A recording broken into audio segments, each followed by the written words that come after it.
Hi, everyone. Mike White here. Welcome to this week's blog post. I wanted to share some information and some thoughts based upon what we've been seeing and part of what is the culmination of some specific efforts. I've titled this particular, segment, Win with One. And I think some of us forget the power of just doing one thing, or the importance of doing one thing and doing it well before we move along, and it's not any one grain of sand that makes up a beach. A beach is made up of you know billions and trillions of grains of sand who collectively form something, along with some other things that's called a beach. It's a process of which that accumulates and shapes itself into its final product. And as we know, beaches change over time. Erosion, or during storms, or different life forms and different things come and go.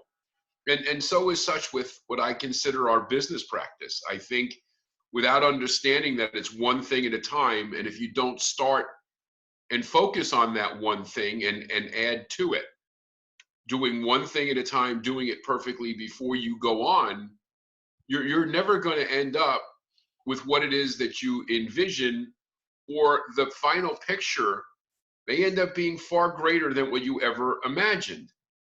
And it leads me to the part where I talk about diversification of your opportunities, because we've seen over the last 6 to 8 weeks with coronavirus that many things have changed. Yet many people are having record-breaking months despite the conditions, and largely because they have been able to focus and work with purpose by understanding that they can do one thing at a time, they can do it well, and then go on to the next thing. And something as simple as looking at their business and say, I can't go to these meetings, or I can't visit these offices, I can't do these lunches, we can't do these training classes. But here's what we can do.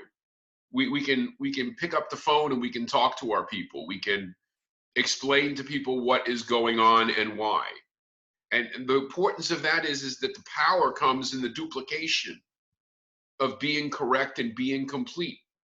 If you're new to the loan business, or you change companies or whatever, and you're working with a new software system to input your loans, we all know the first time you try to sit down and use a new system, it seems like it takes forever to input a loan.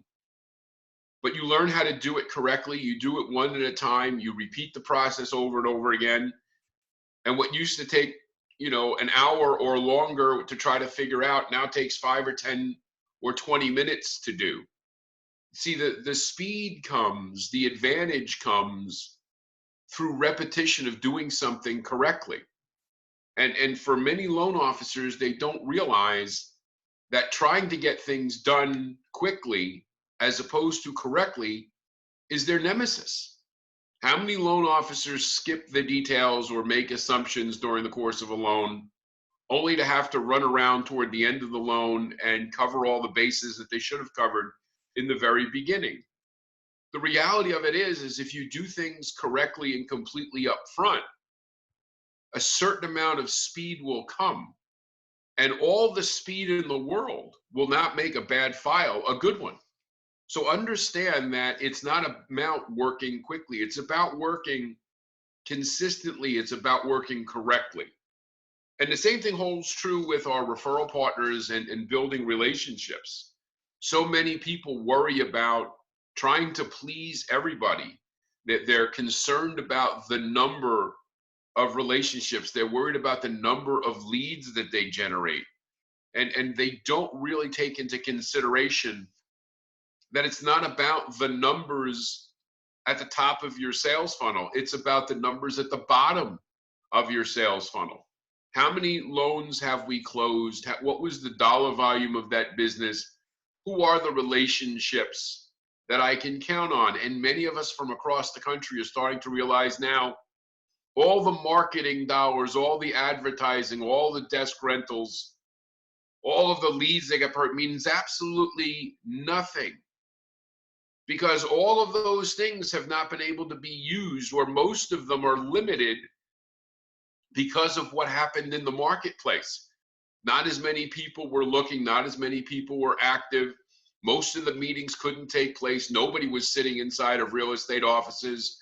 There were no open houses to sponsor. None of these things were happening, and yet individual loan officers and entire companies had record-breaking months in April.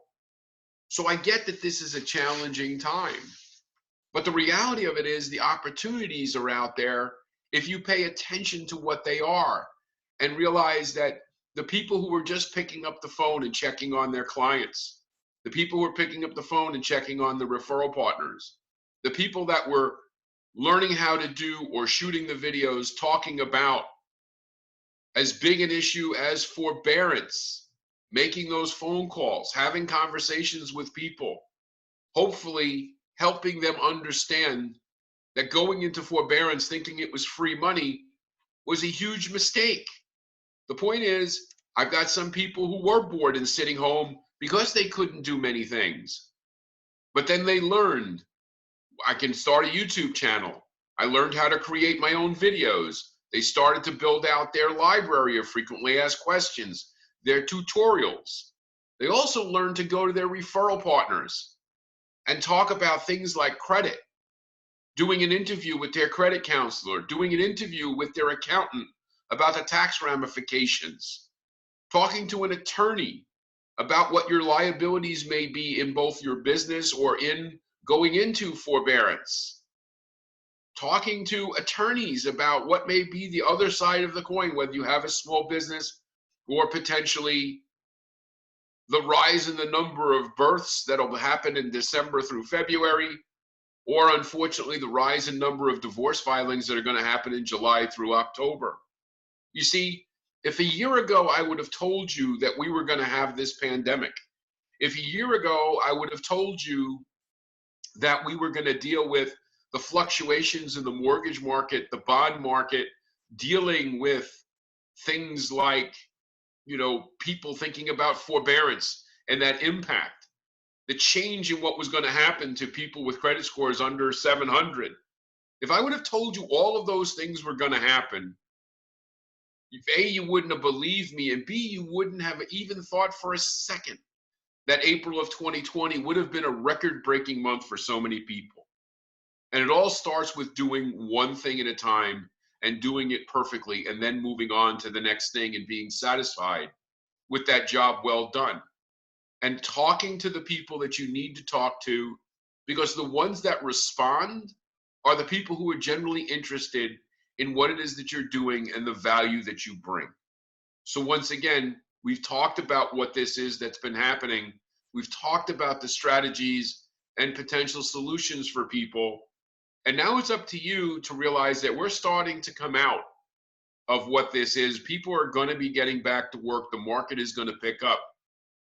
Are you going to have learned anything from this process, especially doing one thing at a time, doing it absolutely correctly, and then moving on to whatever it is it's next, and realizing that even things that we've never done before start with doing it the first time. Eventually we get better.